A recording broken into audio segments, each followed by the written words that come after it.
knows there are many Hey, what's reasons why. up, everybody? Happy Monday. Thanks for joining back in with us here at the Collective Unfiltered. What up? You got me here, Bug. Oh, Bug. My name ain't Bug. I'm Bug. Oh gosh. Well, we can already see this gonna be a fun show. But yeah, I'm here. Buck's here in the building. Bug, say what up to the people before we get What's up, started. everybody? How's everybody living on this beautiful Monday? Chime in, let us know where you're from.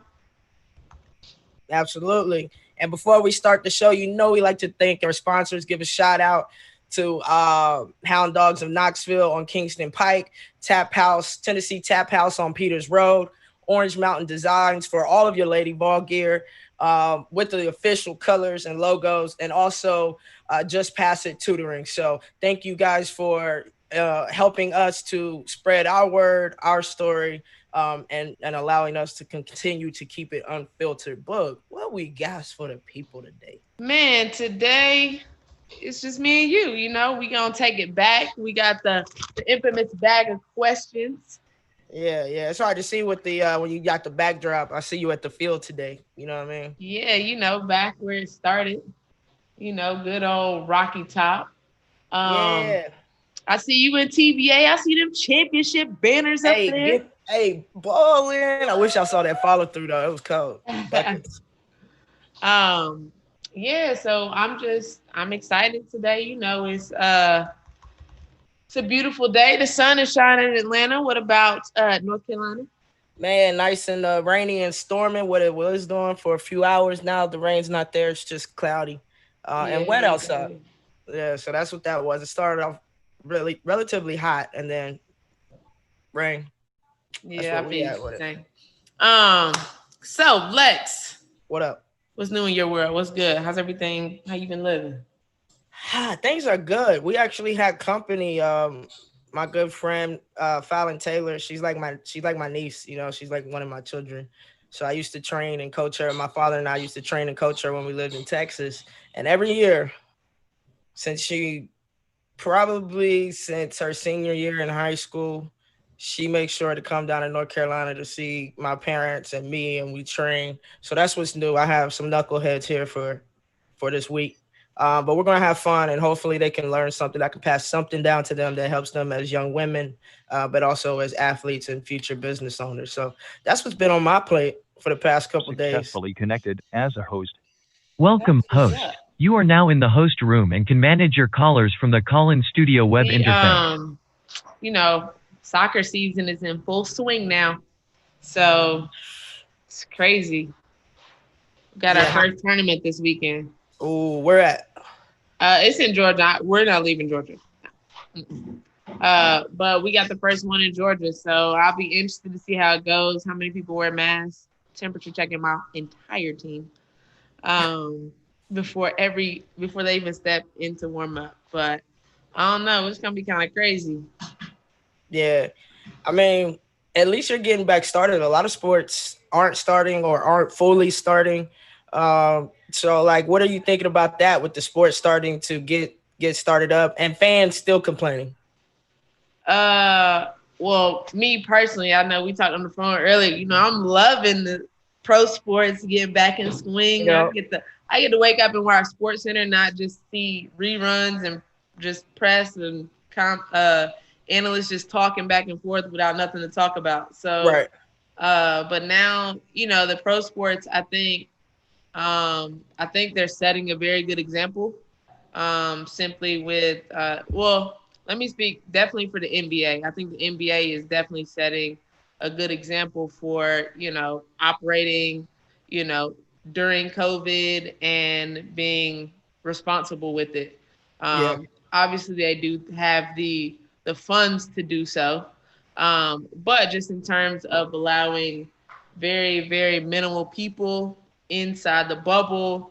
They got the little virtual stands and that kind of stuff. Um, but I think it's really dope. They've had zero positive tests in the last since they did the last round of tests.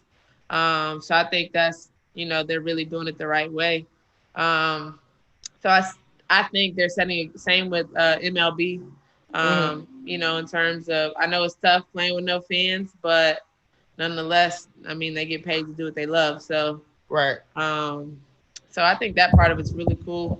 I think high schools and club sports they really got have to be smart about it, because if not, you're going to end up having continuous outbreaks. And for Georgia, I mean, we're just wide open. They just clearly don't care here. They don't. They Uh, try. I'm telling you, man. They Operation it's Extermination is what they doing. You it's feel me? insane. It's insane. But I mean, like, where I train, the baseball field, full. I mean, they've been playing baseball every day since for about a month now. They have tournaments and games literally every day of the week. Literally. People, I mean, people got to make their money back from these tournaments that they're hosting and pay for fields and gyms and all that other good stuff. They're going to put it on, and there's people out there that want to play and parents that want their kids to play and travel.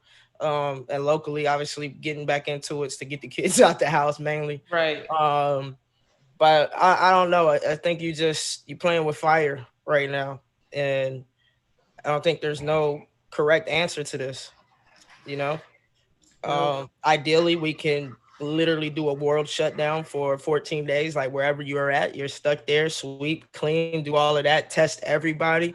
Like, and I know that's virtually impossible. You know what I'm saying? Uh, but that'll really be the only way. Because once you test everybody and you know who's who and who's been where and you clean, then everybody has that 14-day quarantine. We should be good, right? Or at least it should drop tremendously, I would think. Yeah, but with this president of ours, to put it politely, uh, uh, I don't really think he cares so much about the well, we know coronavirus at that. this We know point. that for a fact. So Yeah. being able to test everyone is pretty much out the window. But I mean, really, we just should have stayed shut down for the duration That's and a fact. stayed shut down, but we didn't. So now it's just like, That's a fact. We still spending money, we as in the government and stuff, on non-important issues instead of getting this taken care of and wiped out. If you help initiate it, you can definitely help stop it. So yeah. just my opinion, guys. Don't hate me. It's the Collective Unfiltered, though. I'm gonna speak my mind. You feel me? We are What do y'all? unfiltered. I know, right? What do y'all think? Call in. Let us know. 865-424-1342. Call in. Talk to us. I would love to know kind of what's going on in y'all states or y'all's hometowns, and what are your opinions of sports getting started up? Besides being happy or excited, do you think it's right? Do you think it's wrong? Um, Call in and let us know. Yeah. What do you feel about well, notably, obviously, a lot of the NFL guys, a lot. I mean, the Patriots have 8 guys that have opted out right now, Yeah. unless it's went up since I last watched Sports Center. But how do you feel about that? I mean, I think that you got to do what's best for you. And being a professional athlete overseas, having COVID is similar to that because, as far as what I'm saying, is like the mindset. When you're overseas, they can really care less about your health overall, right? They say they do, but they would prefer you play on pain, through pain, on sprains, strains, and breaks and tears. Like, oh, shot, injection. You know what I'm saying? And get out there and play. So I feel like there's a part of that where it's about the business and the money. And so, hey, get out here and make this money for us, boy. You get what I'm saying? That's how I Absolutely. that's how I feel. But at the same time, I know that there are people that love what they do and want to use their platform while playing, while being active, to still stand up for the social injustice and I agree. equalities that's happening. Have you, So I think it goes, if you do it right, if you test daily, if you go through your social distance policy, like you said with the NBA bubble and the WNBA bubble, if you create something where you can have a controlled environment and you're able to keep your COVID cases to zero for the athletes, then yeah, you're doing everything for the best interest of the athletes. I don't see a problem with that. You know what I mean? Football's a little different. You slobbering and spitting and hitting each other all hard, and I don't know. But I think that you can create the same close environment if you kind of create it like a bubble situation. I don't think you should yeah. be able to like really go travel everywhere and do all that because that's where the risk increase at. You know what I mean? Yeah, I think for the NCAA football, I think for those guys when NCAA soccer starts their preseason starts D1 I think starts Wednesday. Uh-huh. Um, and so I think they're gonna kind of, not everybody's made a decision, but they're gonna be along the lines of kind of just the in conference deal. Yeah. Um, they may be allowed to play one out of state, but then there's a certain quarantine and so on and so forth. So, but I think in terms of NCAA football, I mean, I really think the guys, if they're gonna do like, the whole conference season, in my Hmm. personal opinion, just my opinion, I think once they go in, I think in terms of their living situation, they have to, follow the guidelines like the NBA and WNBA, and y'all are in this dorm in this building. All right, Hmm. you got virtual classes, and Right. if you break it and you test positive, Yeah. you suspended for the season or half the season. Dang, like really make those consequences serious. You I have agree. to, because you spread it to your team. Now you're forfeiting games, you're missing games, and your schedule's already now only, I mean, in the SEC, it's like, I mean, what is that, 10 games, 11 games? Yeah. East and West. So it's just like, I don't know. We got a caller on the line? We do have a caller on the line, and I believe it is Maria Cornelius calling in. Um, Maria, can you now hear me? Yes, I can. How are Hey, you guys what's up? doing? Doing What's up, good. Maria? How are you? Doing fine. The question or concern I have is, I mean, the bubble's working, the wobble's working. Major Huh. League Baseball, they've had Okay. athletes not doing what they're supposed to do, like going out without masks, going out to get food. Right. And they've had some cases. My question is, I don't know how you can isolate college athletes. I mean, they had that SEC call that the health officials had with football players who are among the leadership and helping. It was a contained call. It wasn't to everybody, but as it happens on the internet, the call got recorded and got out. And the players were basically told there's going to be outbreaks. It's going to happen. I mean, we're not going to be able to avoid that. And the players were like, well, what do we do when we go to class? And because not all their classes are online. I mean, they're Right. bringing the students back to campus for fall semester.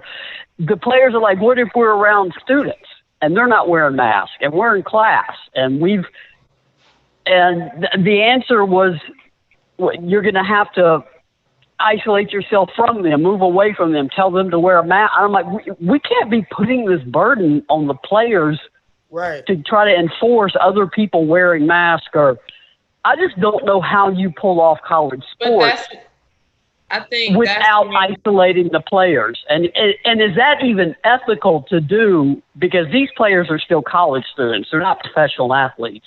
Right. So I'm just completely torn over this whole issue. Do I love sports? You guys know me. Absolutely love sports. I've been watching the WNBA, watching Major League Baseball. But when it comes to college, I am just torn on if it's too soon to be going down this path. I think, I mean, I get the class thing, but I think you kind of, I mean, I have some of my players right now. Some schools are doing a hybrid option, in which case you can either elect to stay home or go to school.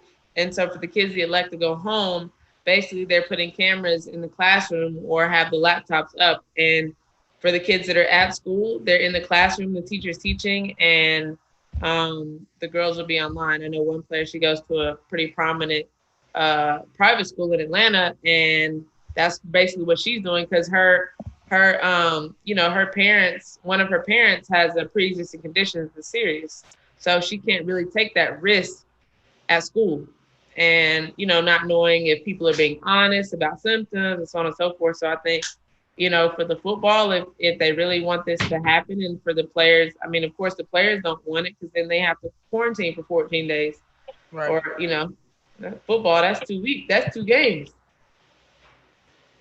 So I think they have to really, I mean, it's not going to be normal. You're not going to be just on campus with everybody. But if you really want to play the sport, there's going to be a lot of sacrifice made to try not to catch it.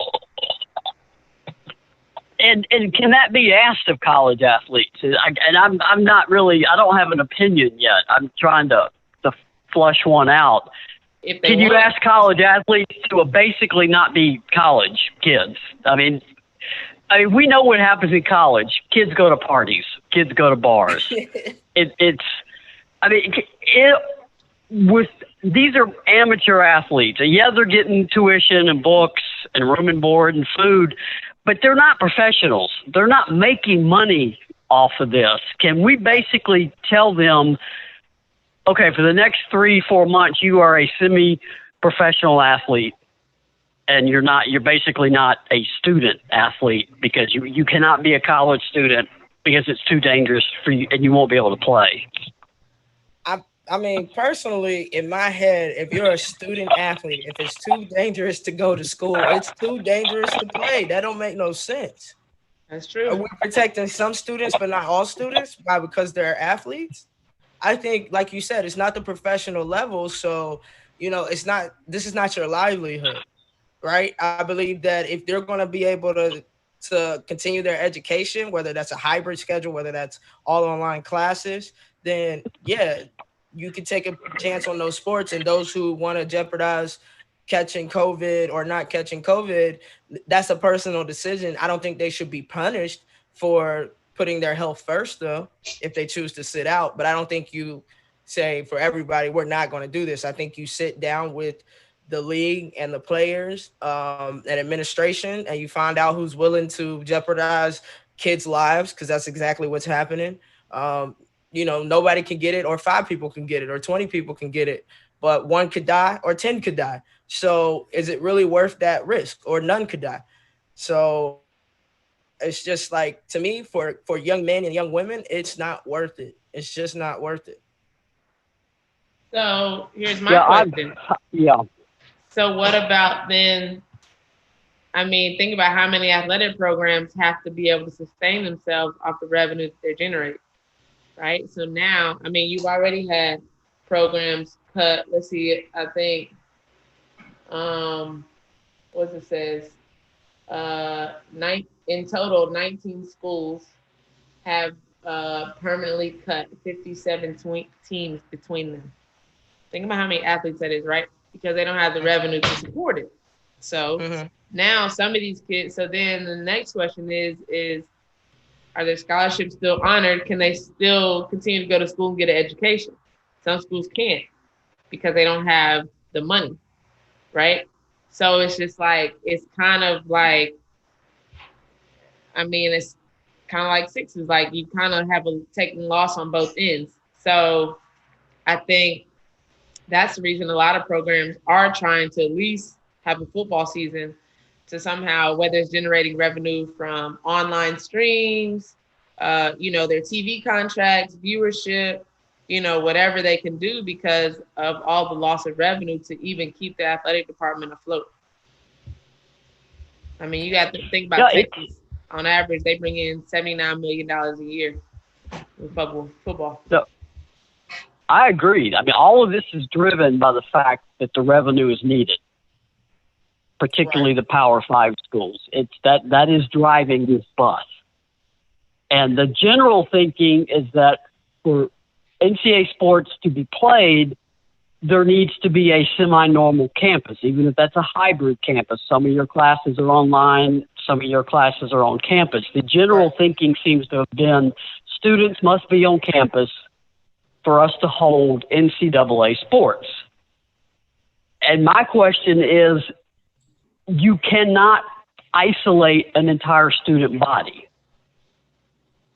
So at some point, do you have to say, we can hold sports with just the college kids on campus and they can take courses online? If you're bound and determined to play football this season, I'm not sure you can get through a season with a full student body on campus. How? Yeah, it's kind of impossible. Like you say, you can't control that full body, full full number of people, student body. So yeah, it's pretty much impossible. And Boogie, I mean, you're right. Y'all both brought up some good points about basically the scholarship and does it continue. If we lived in a perfect world, a world where people's lives was the most important, not the dollars, then all education, all universities and schools, in my opinion, for those who already are on scholarship or whatever, they shouldn't be getting charged that year anyway. Like, why are you there?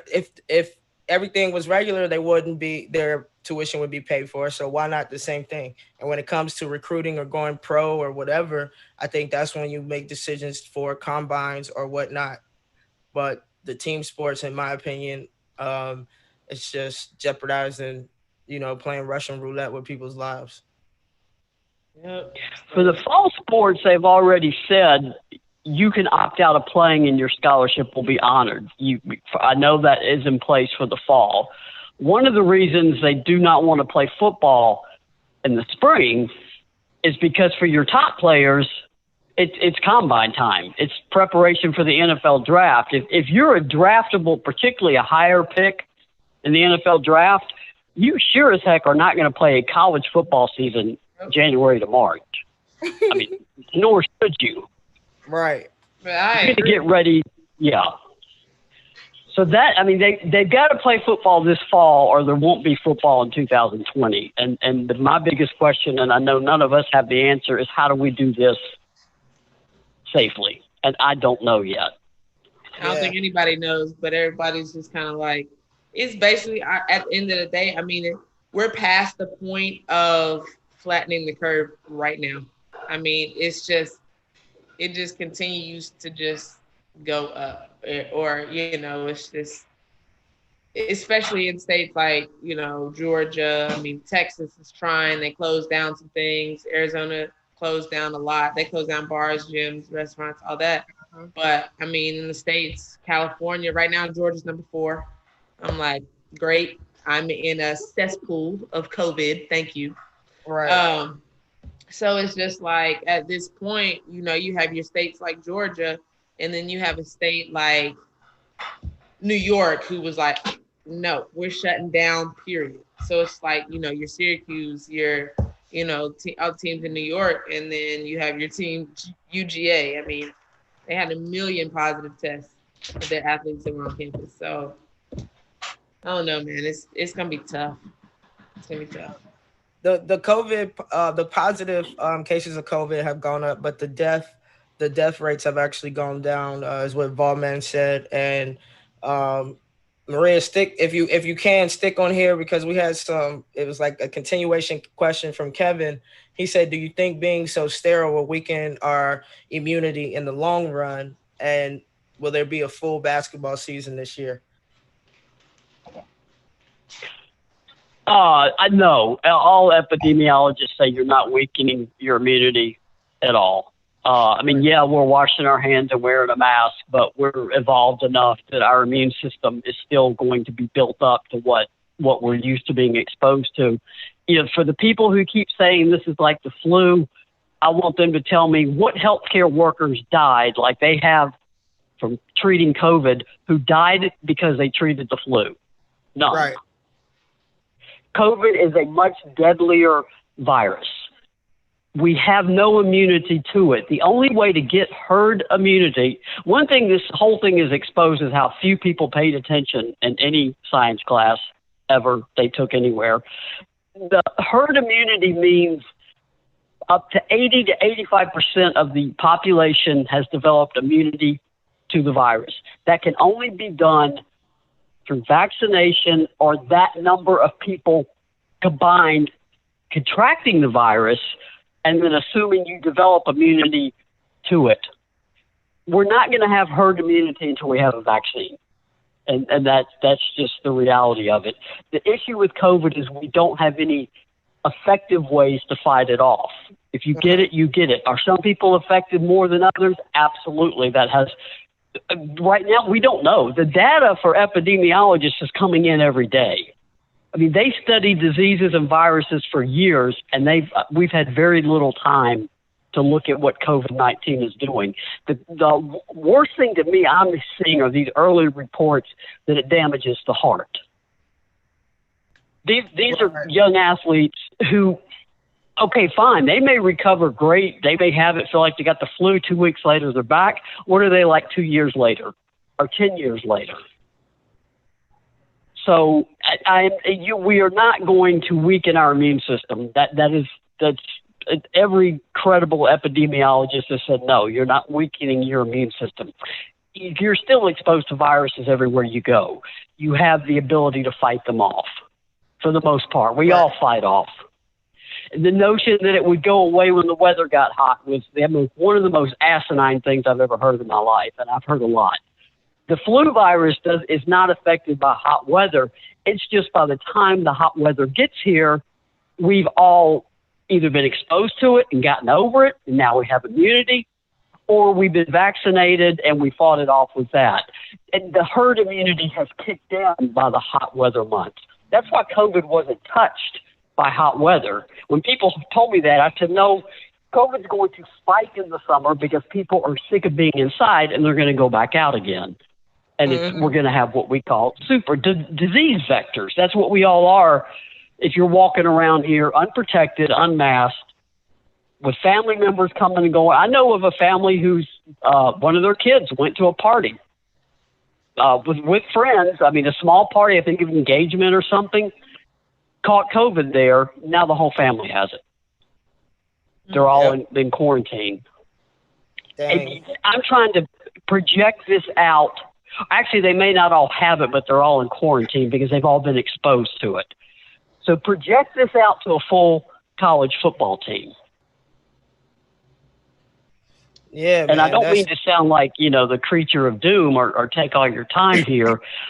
I just see a headlong, it's like, oh my God, we got to play. And the money is driving that. And I understand it because all sports are lifted by football revenue. We all know that. Right. But not one of those players' lives is worth losing that player because we had to give this a try. I just don't see how you do it without telling me you can keep these players safe, or you have done every single possible thing you can do to keep these players safe. And that includes some form of isolation from the student body. Yeah. I agree. Absolutely. Maria, thank you for your time and your insight. You. Definitely. As always. You're very welcome.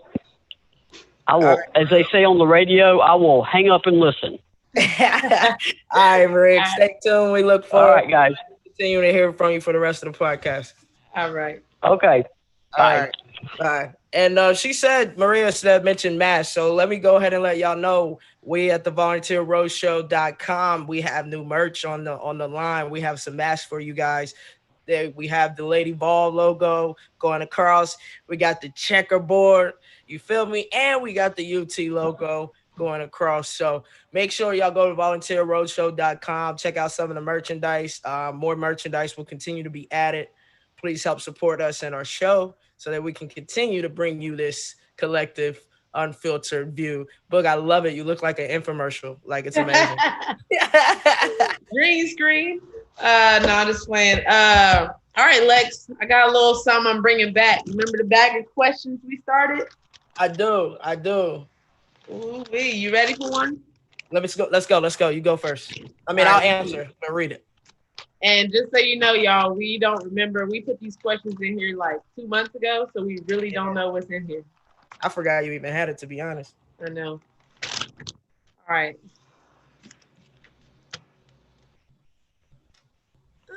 Okay. Well, athletic question. Okay, where we at? Who was your inspiration as an athlete? What qualities did they have that you wanted to manifest?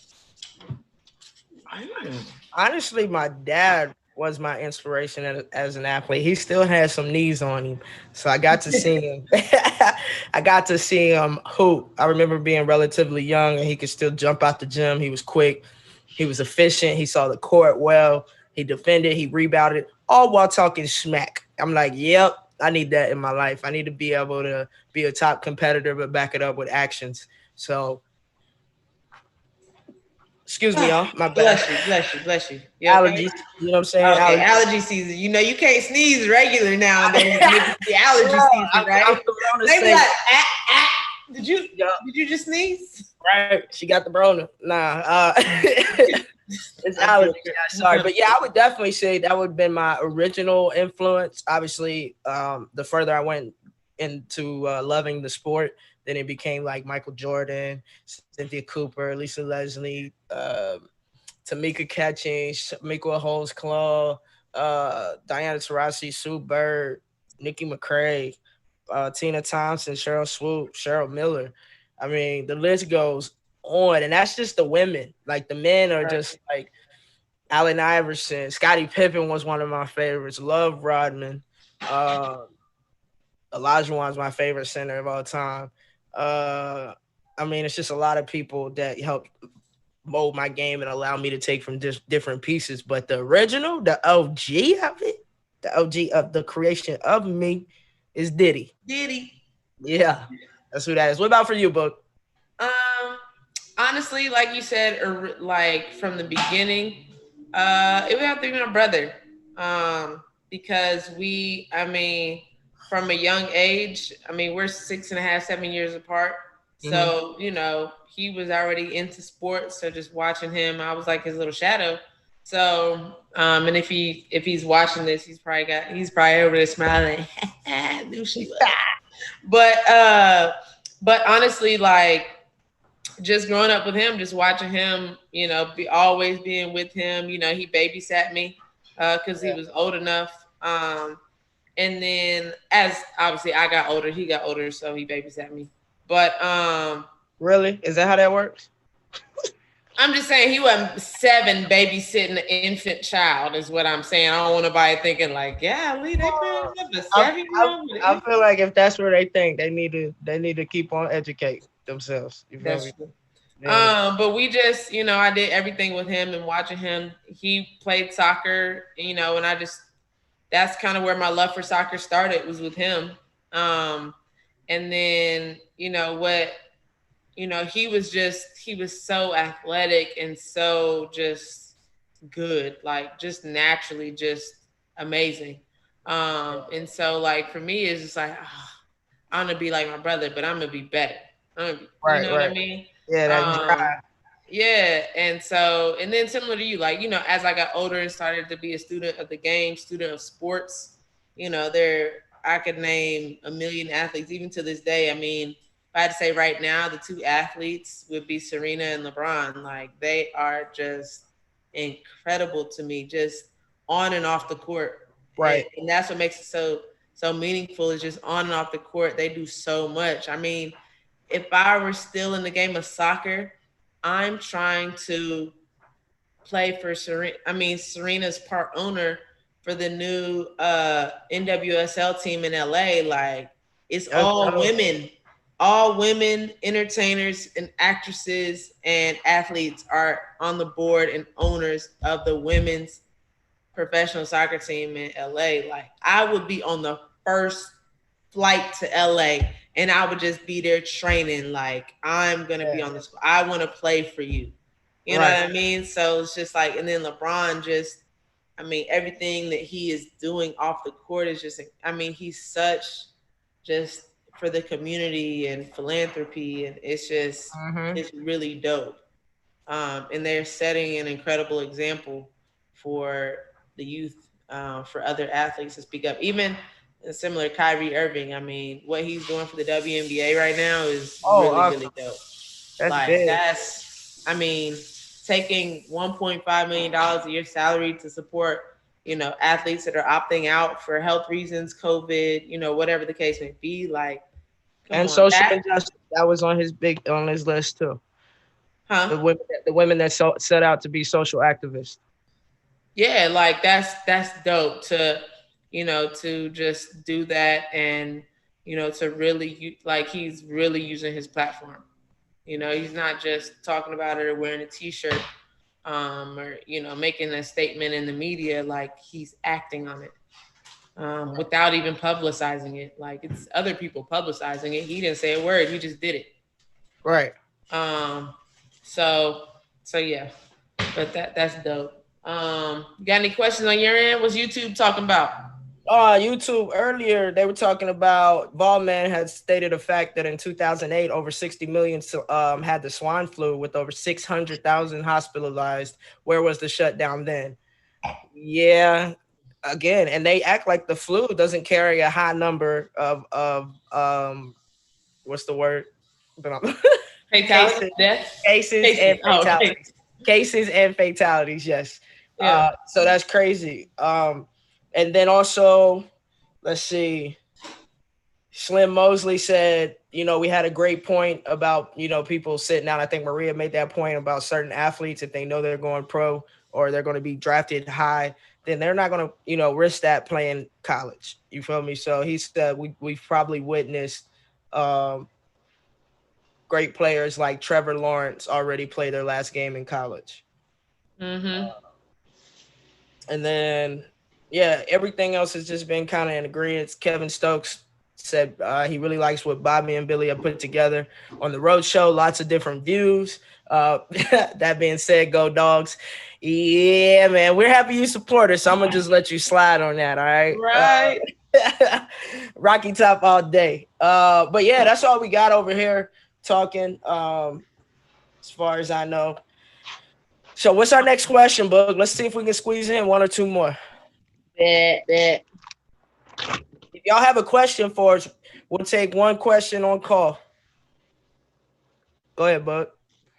Right. Anyone? Short question. Yeah. Okay. Lex, what motivates you to keep going every day? Oh, man. My family, like the love that I have for my family and my friends, like my family, my close people, to make myself do better, to help, be able to pull people up around me. I can't do that if I'm not holding myself accountable and being disciplined enough to get my tasks done or to move forward, in every aspect of my life and businesses and projects that I can. So that's really my motivation, man. I'm trying to get a house next summer or sooner. You feel me? We're moving into a townhome, in a couple weeks. So, getting a house, making sure both of our credit is good, making sure there's no debt. Like we want to be able to walk into this on the upside of things. So that being said, also learning how to formulate generational wealth, man. And that's really been a mission. And you already know what we on over here. So, just making sure that we stay in tune and we ask questions and we continue to help people as we continue to be helped. So that's what motivates me now, Boog, man. Just helping myself, put myself in a position to help others as much as I can. Like being able to just fully pour out, but also, regenerating my education, my answers, my drive, and just continuing to build and then just reach my hand down or reach my hand back and pull somebody along with me. So if I can do that, kind of like retired athletes for radical unity, if we can change the world one person at a time, I'm down. Sign me up. What about you? I feel like you got my house bugged or something because you just picture and stuff like man, think alike, man.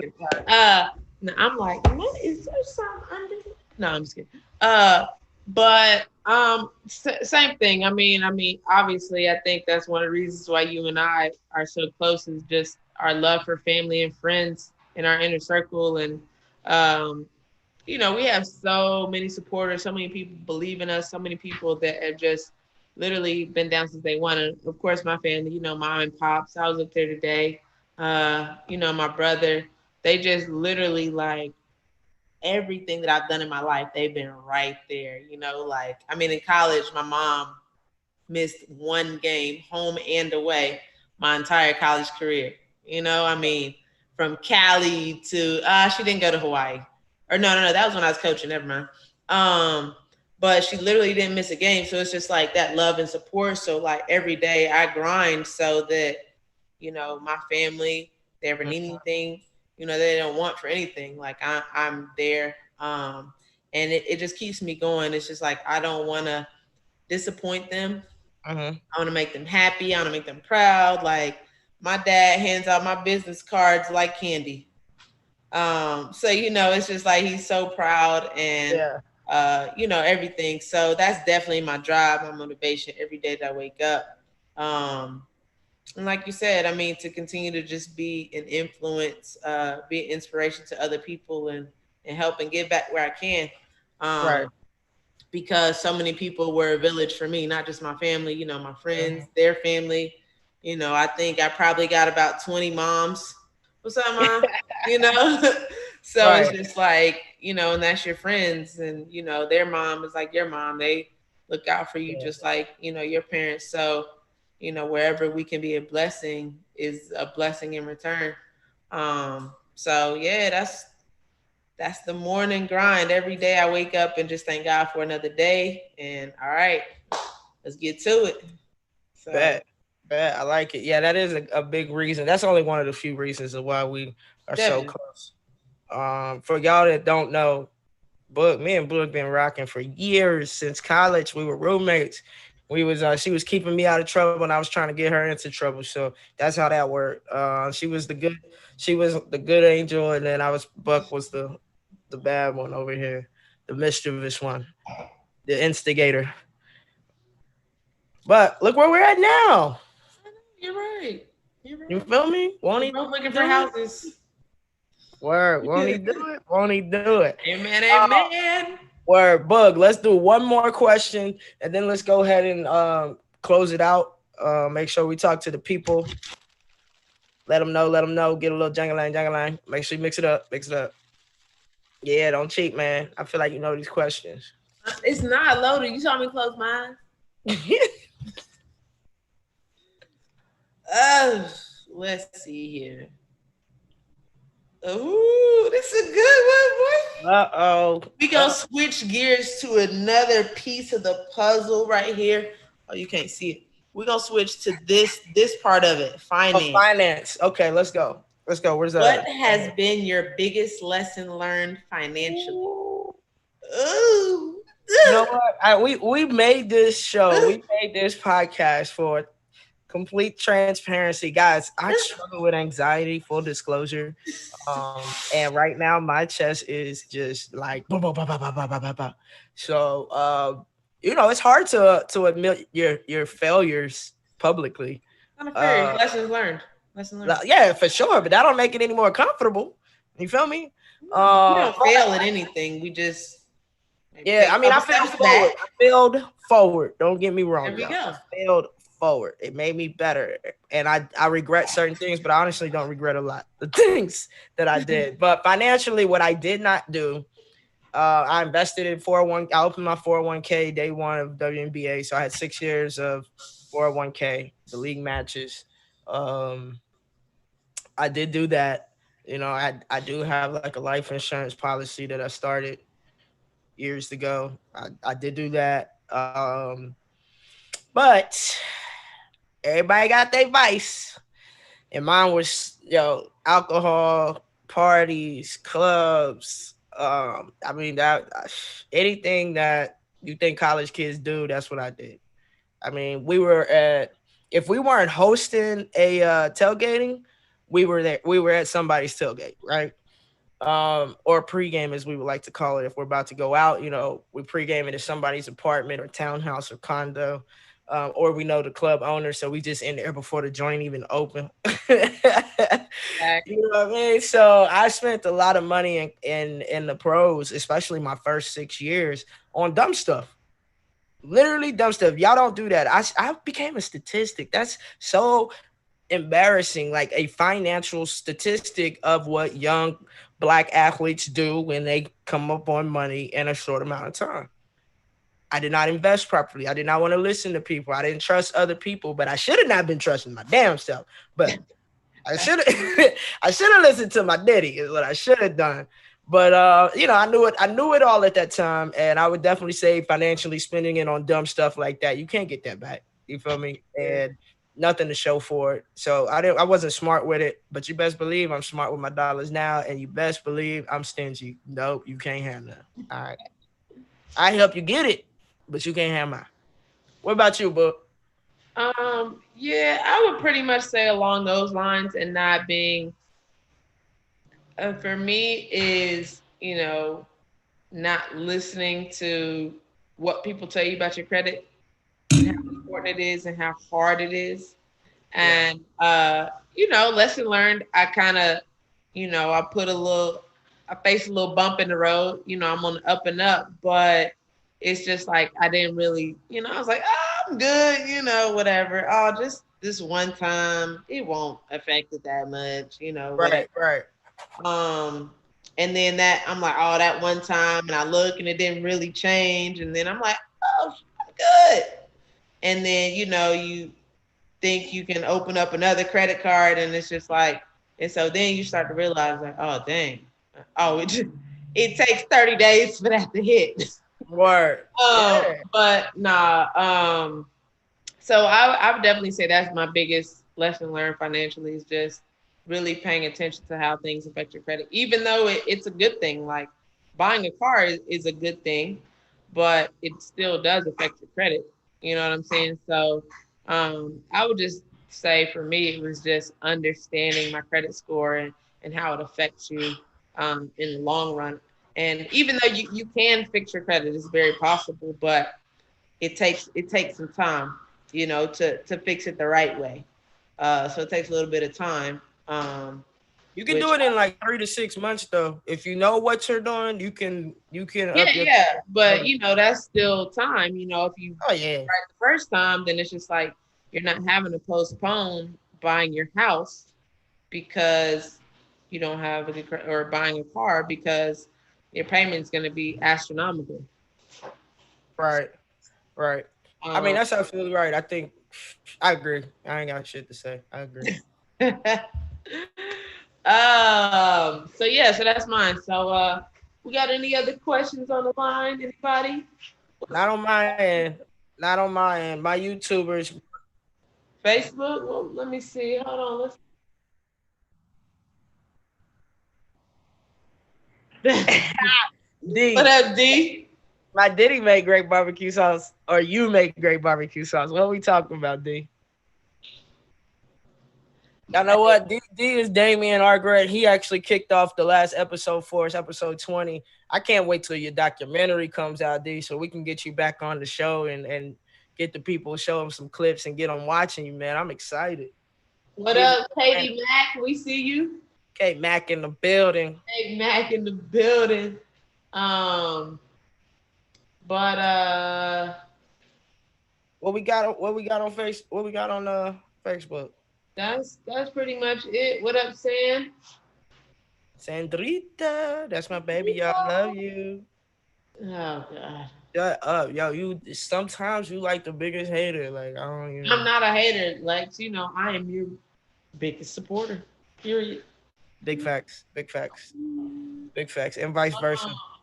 Yeah, what's up, everybody? Straight killer fool. You feel me? No, let me stop. For y'all take me serious. But I was low key serious. Nah, I think we're good on IG though. All right, listen, yo, another successful, blessed Monday. I'm glad y'all gave us a chance and y'all tuned in and y'all listened. Maria, thank you for calling in as usual. We encourage more people to reach out and interact with us. Bug, what's goody? You already know what it is. Episode 21 is in the books. I don't know if anybody paid attention to our virtual backgrounds. In case it's a little bit skewed, Lex is in TBA with them banners, boy. Woo-hoo! I got two of them things up there behind me. You did. Yeah. As you can see, I'm in the beautiful Rieger Soccer Stadium. Soccer, thank you. I got two of those trophies, SEC titles. Didn't quite get the big guy, but it's okay. We came close. But yeah, we just definitely got to give a shout out to our sponsors, Hound Dogs, Knoxville, the wonderful Orange Mountain Designs. Go ahead, click the link. We'll drop it in the comments. But go check it out. Get you some Lady Ball gear. They got masks back in stock. Go check them out. Tap House of Knoxville, or local Tap House, and also Volunteer Roadshow for giving this wonderful production. Always looking out for us on the back end. Thank you, Bobby. And we got another show in the books. We got some guests lined up the rest of this month. So definitely tune in, stay locked in on all our social media, Instagram, Twitter, and Facebook. We'll be posting our upcoming guests. So definitely stay locked in. And we love having y'all every Monday at 7. Take us out. Let's. Yeah, and we definitely cannot forget our sponsor, Just Pass It Tutoring, based out of Miami, but does virtual K through 12 math, also PSAT, SAT, and ACT prep. Nelson Garcia. Check that out on the volunteerroadshow.com. You can click on that and get the information. Call them or shoot them an email for that. Also, this Saturday, if y'all want to tune into VFL in the Lane, featuring Jarnell Stokes and myself co-hosting on Saturday at noon Eastern, 10 Mountain Time. Go ahead and check us out and see who we got our special guests. You can catch all these shows and the updates and the times on the volunteerroadshow.com. Also, we have our mask, our Lady Balls, our checkerboard, and our UT logo mask. So thank y'all for tuning in. Again, happy Monday. And please don't forget, be unfiltered in your truth. Always. Y'all have a blessed night. Always.